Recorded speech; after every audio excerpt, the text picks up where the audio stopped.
material things. Take a look around. But I hate to go shopping. I really hate to go shopping, and my mother loved it. So it gave me pleasure to go with her because she was so funny, and then she would force me to buy things like these. I had a mother who was not, but was like a movie star to me because I lived with my grandparents. I was the only grandchild, the only niece. I'll let you guess if I was spoiled. No, there was a word, no, until I got to boarding school. She came by about 2 or 3 times a week. It was just like this glamorous, I'm going to say Deus Ex Machina. I said to my mom, I'm moving to New York next week. I had left USC, and I had been skipped at school, and I was quite young. And she said, you're what? I said, you heard me, Mrs. And I did. My mother was a clothes horse. I wasn't. I grew up in, convent uniforms. But I had, the body to wear clothes. I had the broad shoulders and the arms like, Michael Jordan and my mother's cheekbones. So I got the gigs I went on, the go-sees I went on.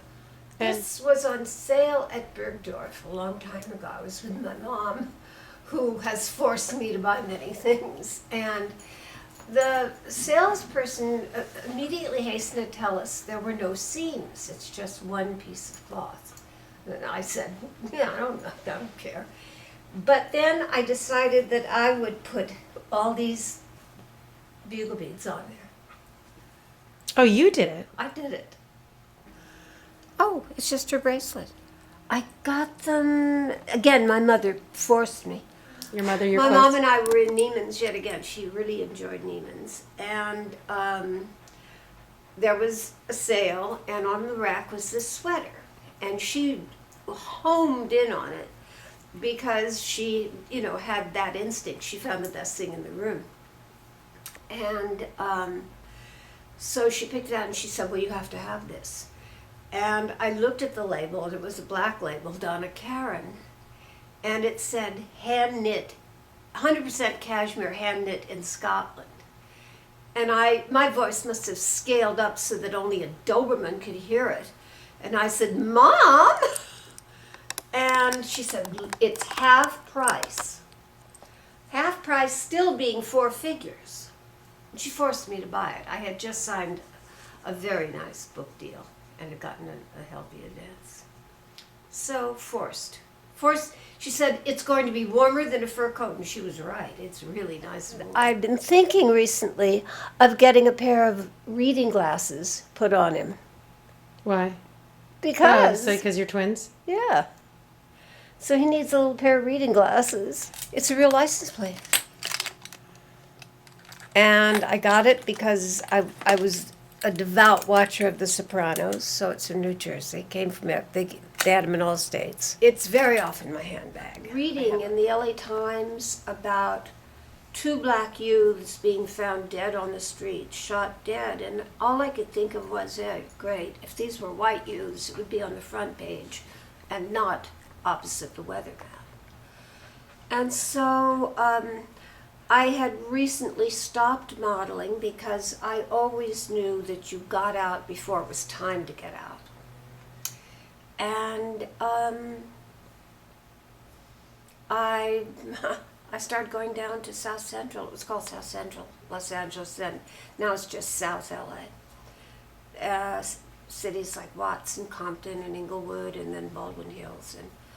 And started interviewing these guys in the gangs. Most of them were teenagers. And if you ask any teenager what he thinks, he's going to tell you. What happens is you go in ambitious, and then you start to, and curious, and you start to become, if not involved, witness to people's lives. And if half your brain isn't eaten away, you start to care. At least with me, I started to care. The world of gangs, if that doesn't bring you up short and change a couple of priorities around, then like I say, you're brain dead.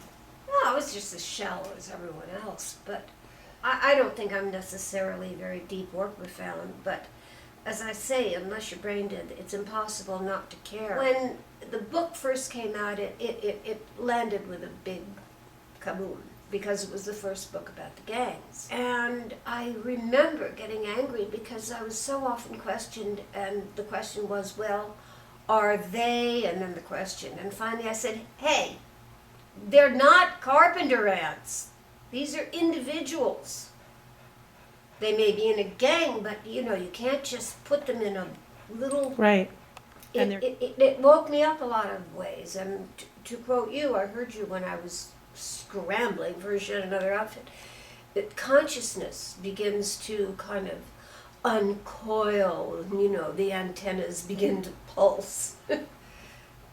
Because you're seeing things you're not used to. I wasn't that far from having been a model, where everything was about come along and bring your cheekbones, and now suddenly how I looked didn't matter. I mean, all I had to be was reasonably clean and reasonably alert, and ready with the next question, and not afraid. But being afraid didn't really enter my mind, because what I knew was that I was talking to American teenagers.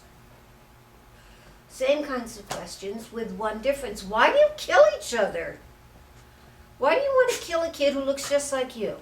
It's very easy for society to blame the parents. Right. And it's not fair and it's not right. Mm-mm. Blame the society that says, oh, listen, I'd like to help out, but... No, Caught up I in was it? never trendy. I arrived in jeans and left in jeans.